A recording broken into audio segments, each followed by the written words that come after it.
The manila envelope sat like a ticking bomb on my kitchen counter. My name scrawled across it in unfamiliar handwriting. I stared at it, my morning coffee growing cold in my hands. "Aren't you going to open it?" My husband Eric's voice snapped me out of my daze. I shook my head. "I don't know what it is. Could be one of those chain letters or something." Eric rolled his eyes and slit the envelope open with his car key before I could protest. He pulled out a single sheet of paper and scanned it, his expression shifting from skepticism to shock. "Honey, you need to read this." His voice was barely above a whisper. The paper shook in my hands as I read through the anonymous typed message. "Miss Leela Porter, your life is not what you believe it to be. The comfortable existence you've built was founded on lies spun by the ones you loved and trusted most. If you wish to uncover the truth, you must delve into your mother Marianne's past. Her untimely death was no accident." The words blurred as tears filled my eyes. Mom couldn't be gone? We had been estranged for several years, but I always expected her to reach out again eventually, to explain why she cut off all contact after. The letter slipped from my grasp, fluttering to the floor. My knees buckled and I crumpled into a kitchen chair, sobs racking my body. Lila? Eric was crouched before me, gripping my shoulders. "What is this about? Who sent that letter?" I choked back my tears, struggling to find the words. "My mom? She's dead. And this psycho says it wasn't an accident." Eric's eyes went wide with alarm. We both knew my strained relationship with my mom was a touchy subject I avoided at all costs. "Are you sure it's legit?" he asked gently.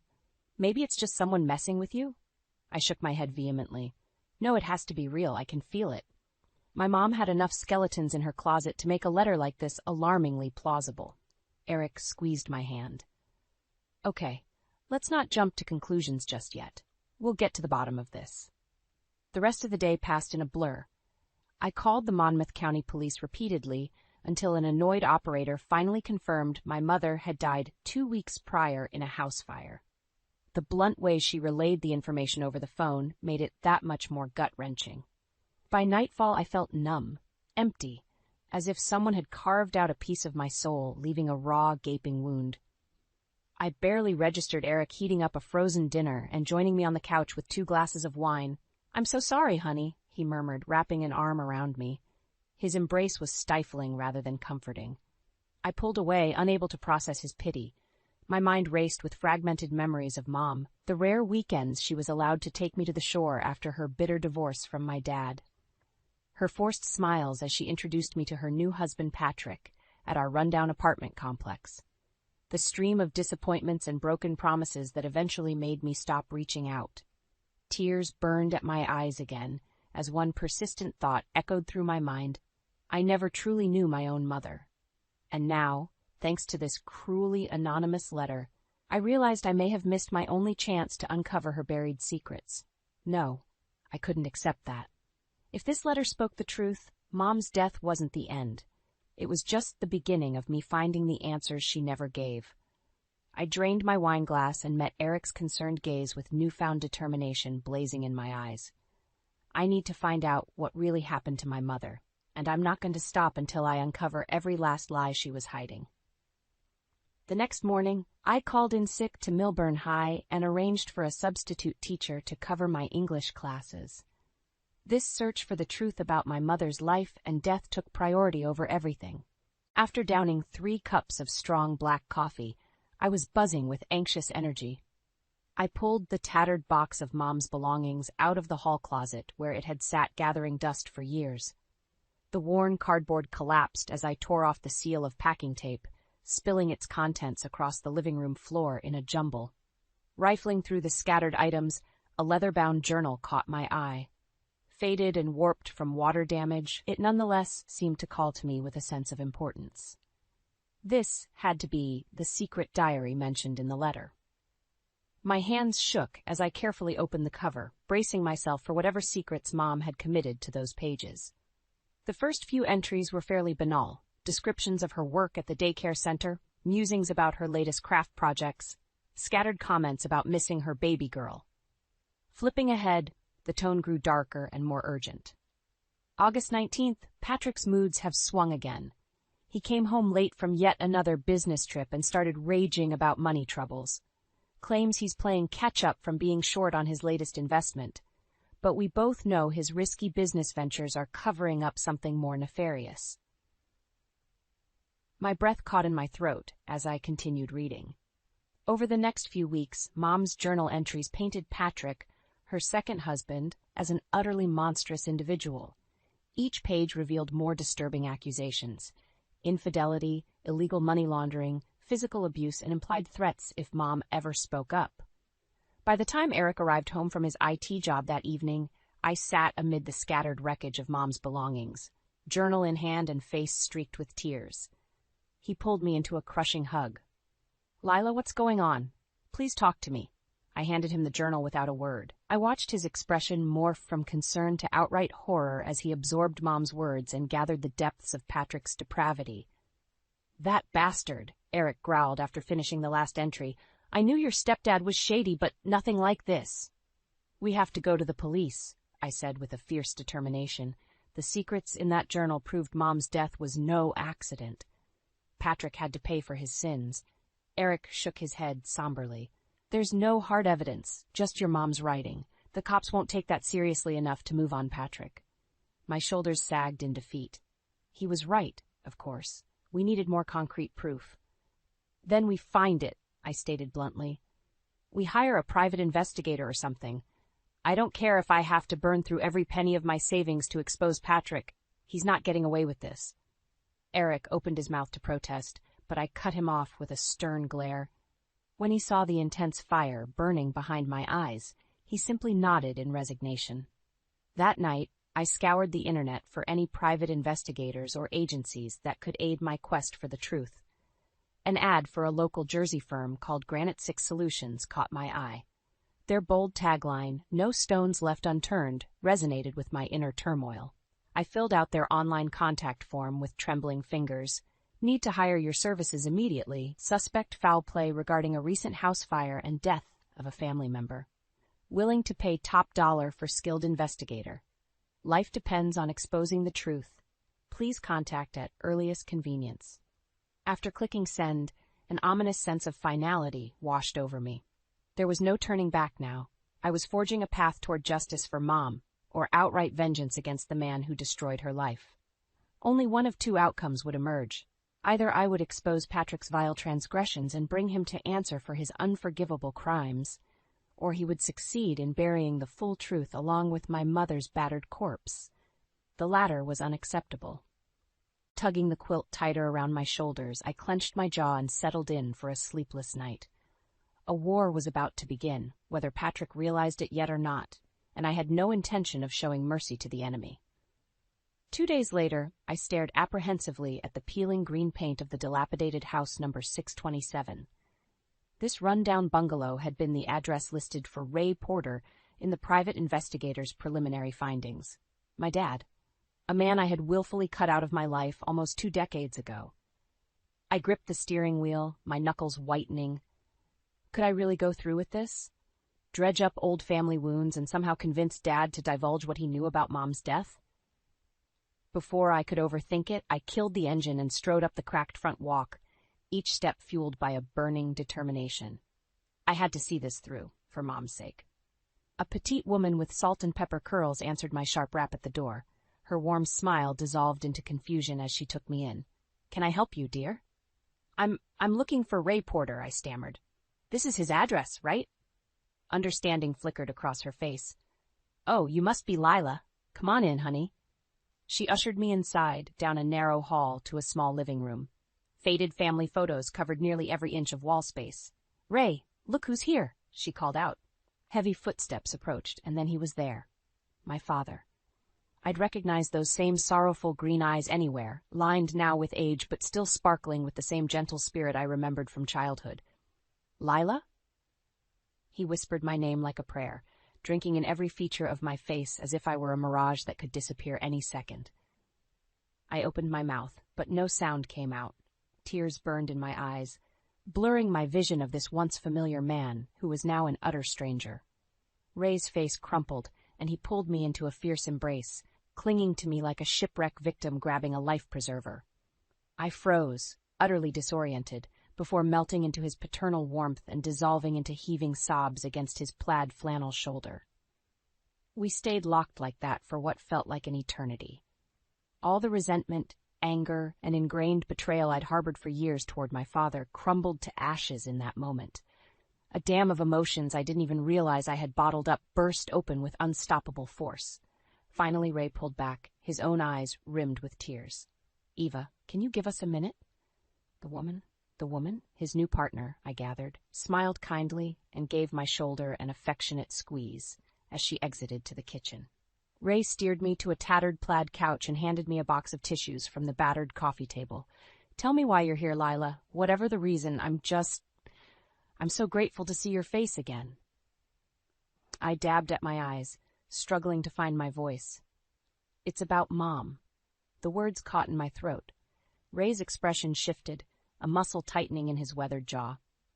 "I never thought I'd live to see the day when you came around asking about Marianne," he said, in a low, measured tone, "especially after you shut me out for good when you hit 18. Pain lanced through my gut. His subtle rebuke stung with the truth. "I know, and I'm sorry, Dad. I was so angry and messed up after you and Mom divorced. I took everything out on you instead of trying to understand." Ray waved off my apology with a calloused hand. "Water under the bridge, kiddo. Maybe we'll get a chance to rehash all that another time. For now, why don't you tell me what's going on with your mother?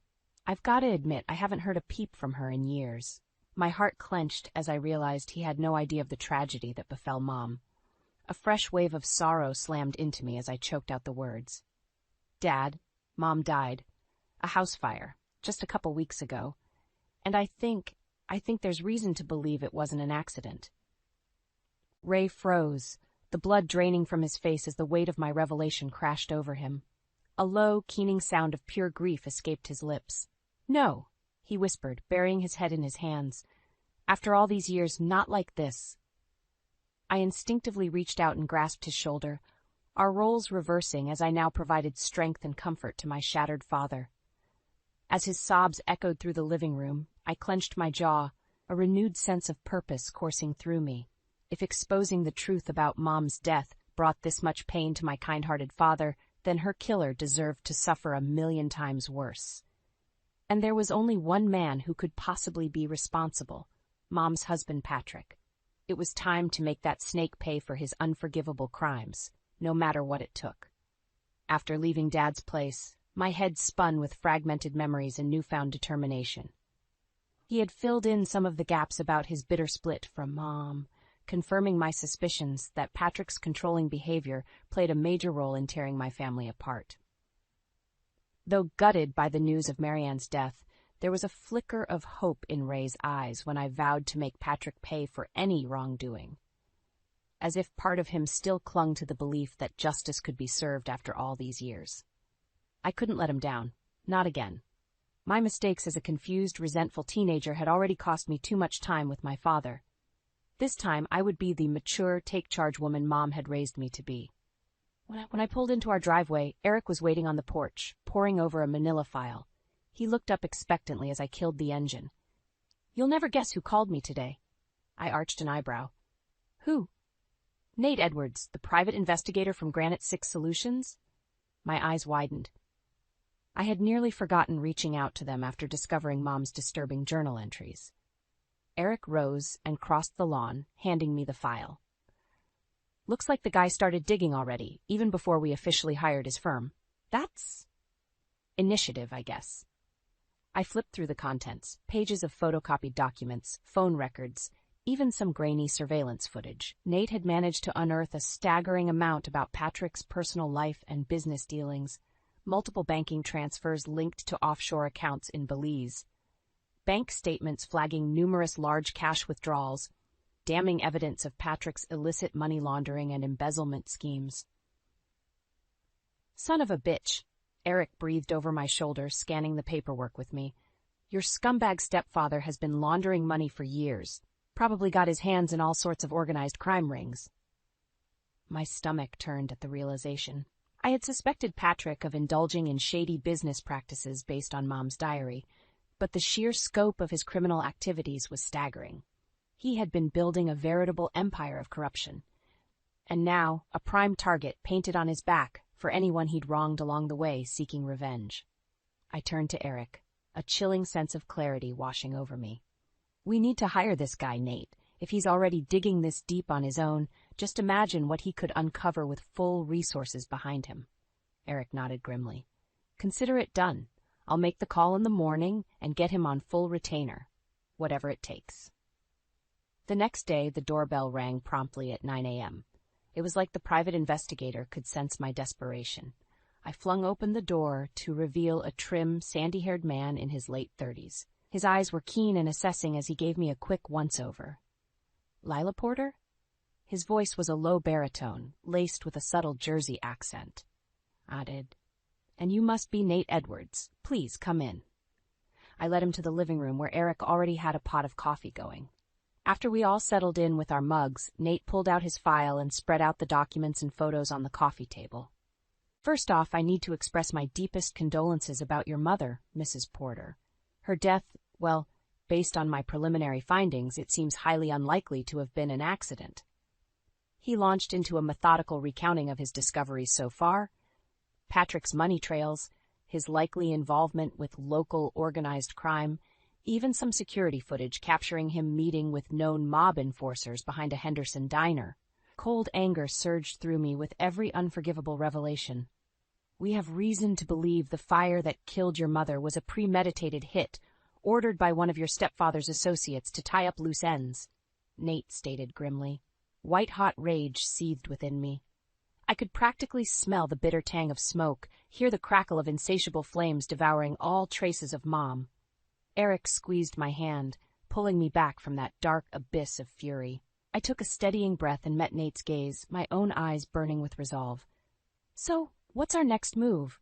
How do we take down this sick, twisted bastard before he destroys anyone else's family?" For the first time, the faintest hint of a smile tugged at the corner of Nate's mouth, a look of pure feral satisfaction. "Don't worry, Mrs. Porter. By the time I'm through, Patrick Logan won't be able to so much as sneeze without us having a paper trail to bury him for life." He spread his palms out over the damning dossier, eagerly awaiting my go-ahead. I didn't hesitate. Let's burn this evil son of a bitch to the ground. Over the next few weeks, Nate and his team at Granite 6 Solutions worked tirelessly to uncover every seedy detail of Patrick's criminal empire. Bank accounts, properties, safe houses, known associates, nothing was left unturned. I marveled at the investigators' meticulous tenacity. Nate practically moved into our spare bedroom, subsisting solely on pizza and Eric's industrial-strength coffee as he pored over files and surveillance footage deep into the night.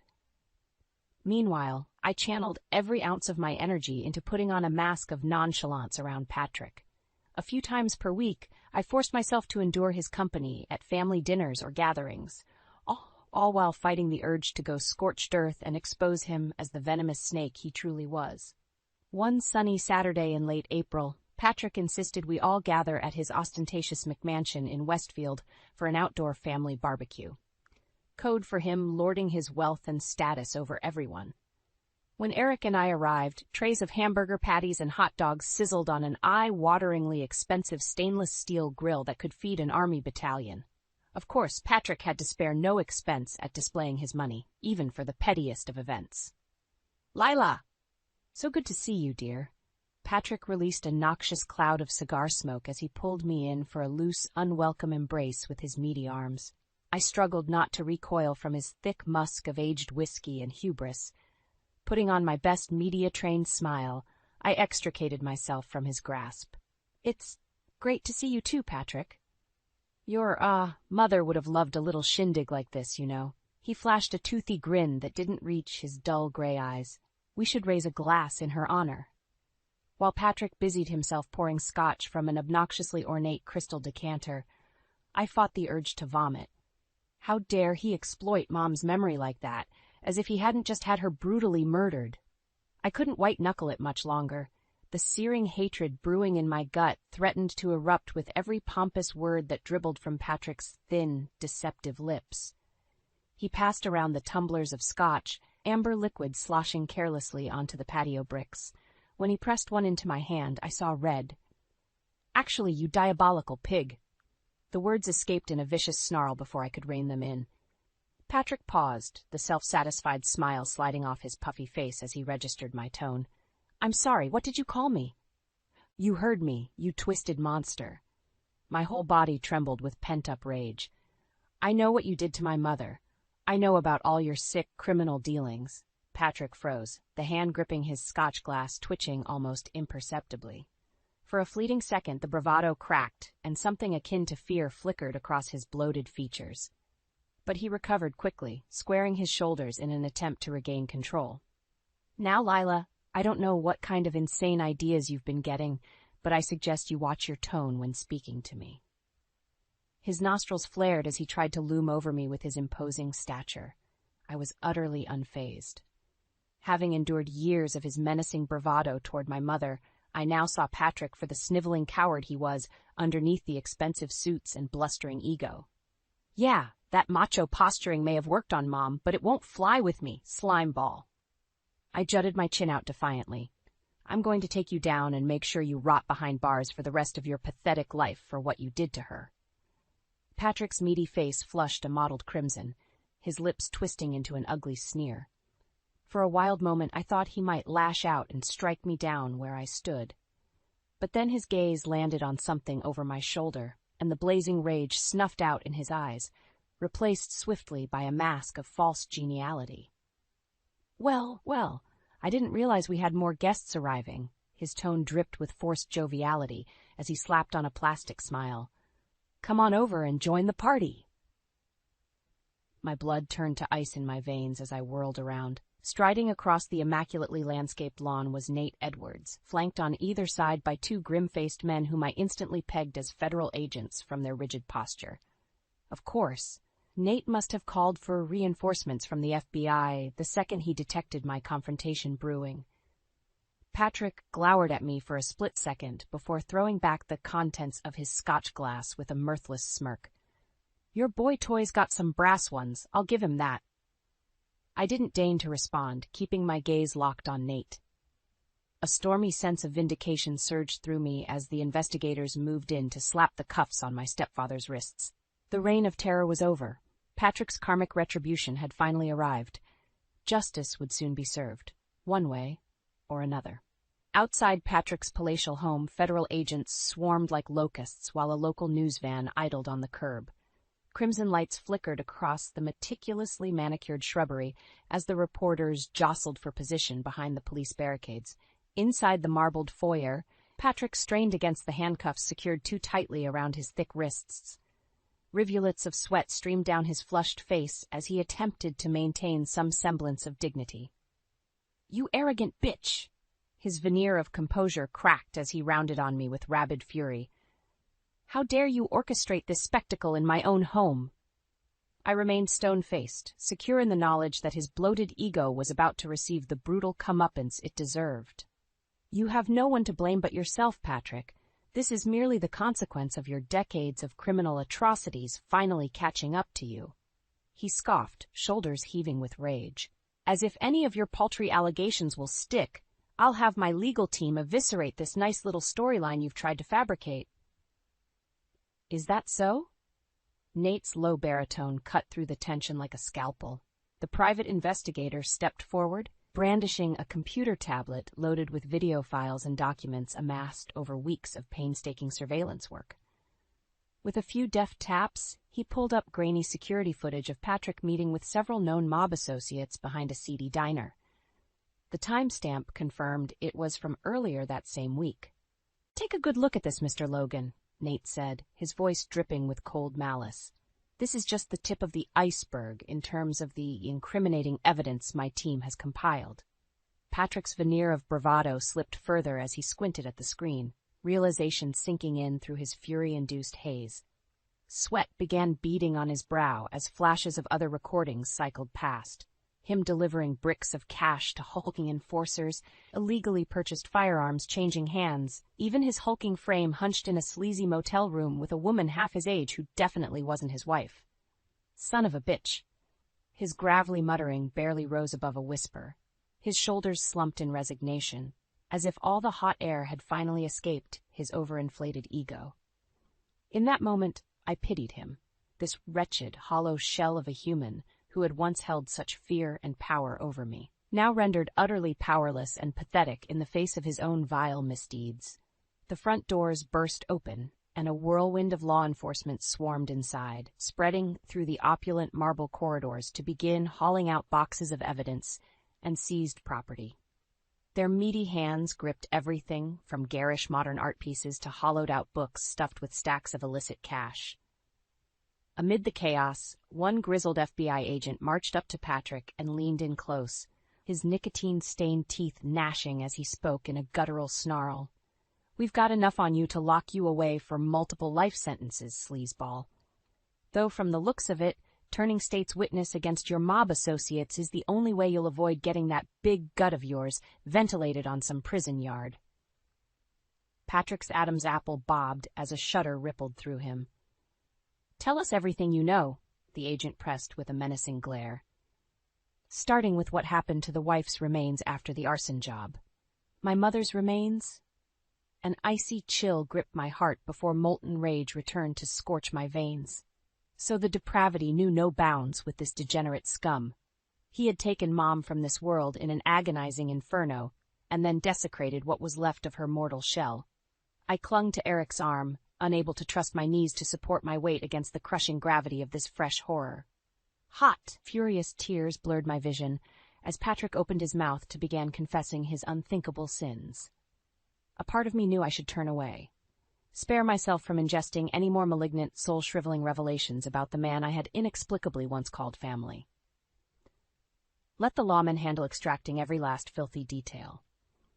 But something in me remained transfixed, morbidly hungering to consume every wretched word of truth that might finally release me from the darkness of deception I had been trapped within for decades.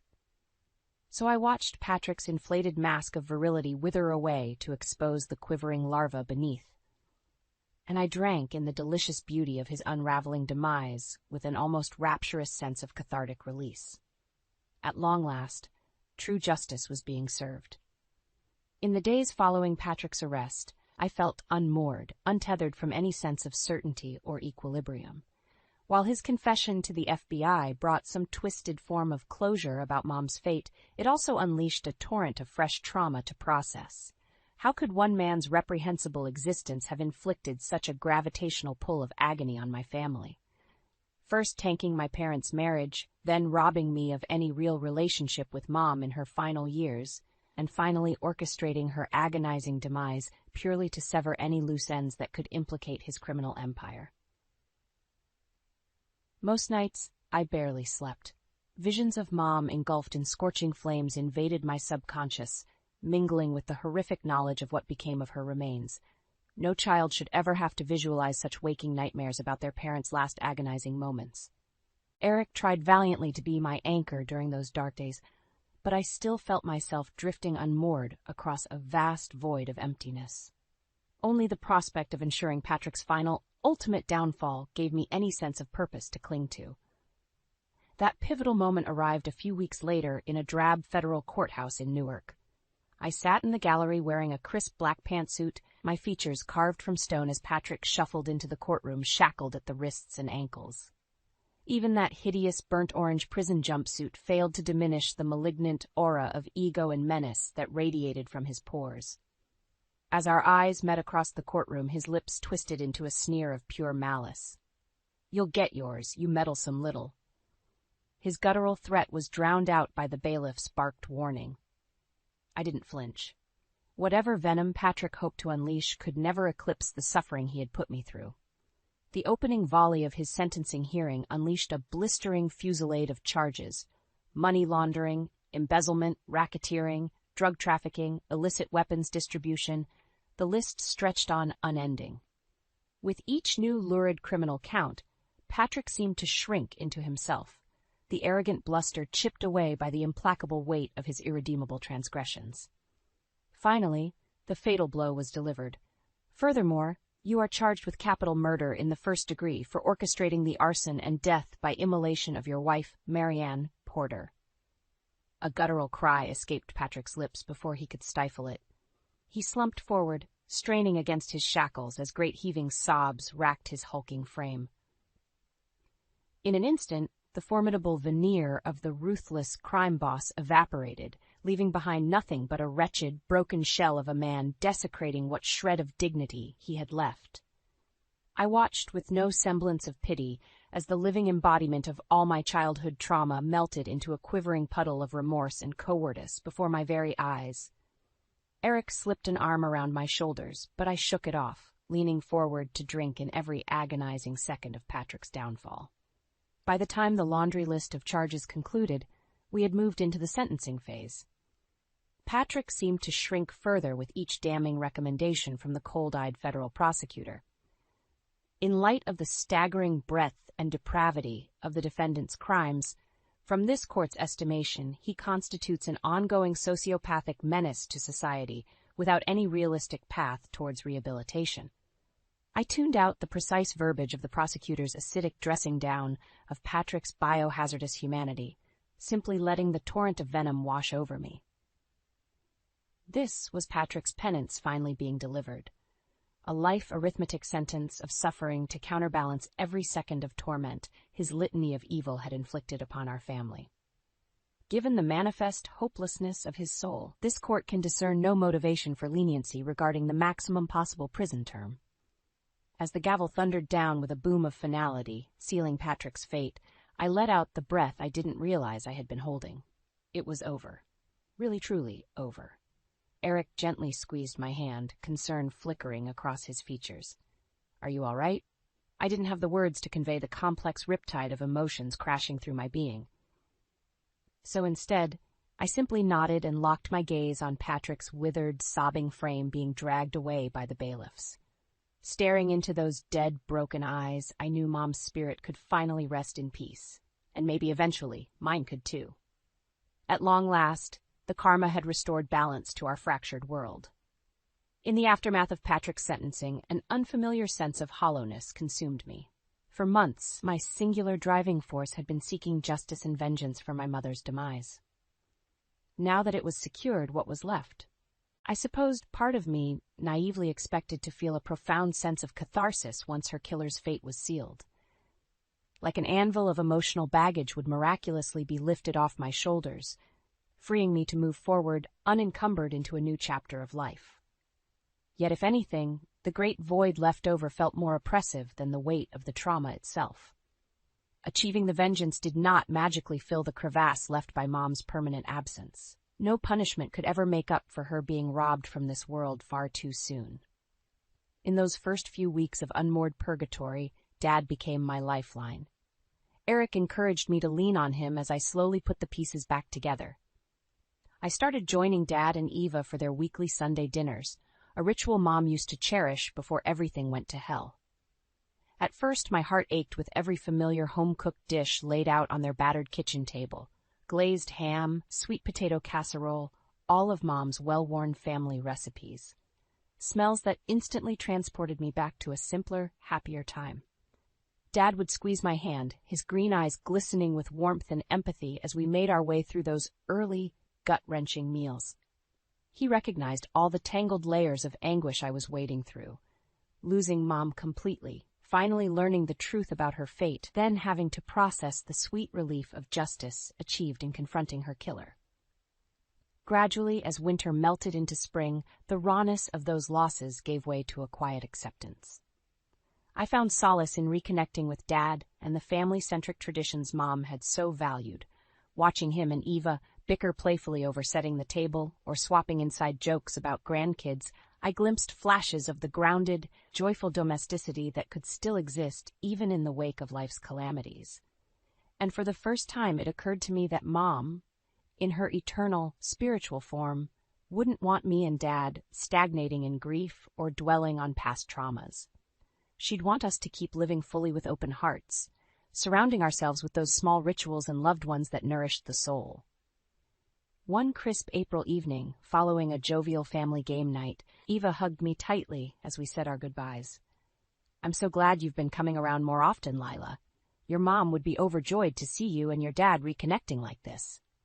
I pulled back, shocked to feel dampness pricking my eyes. "You really think so?"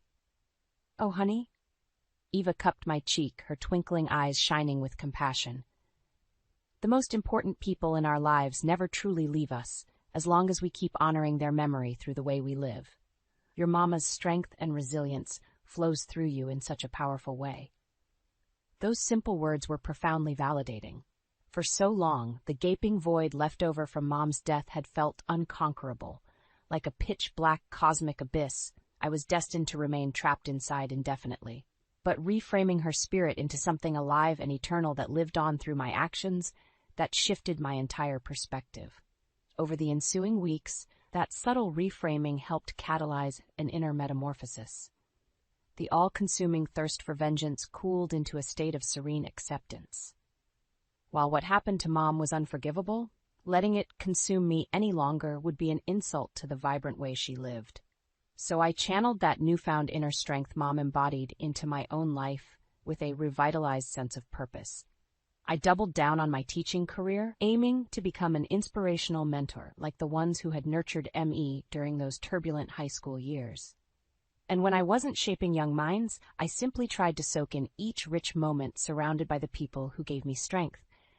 Eric, Dad, Eva, and even those crazy boggle game nights.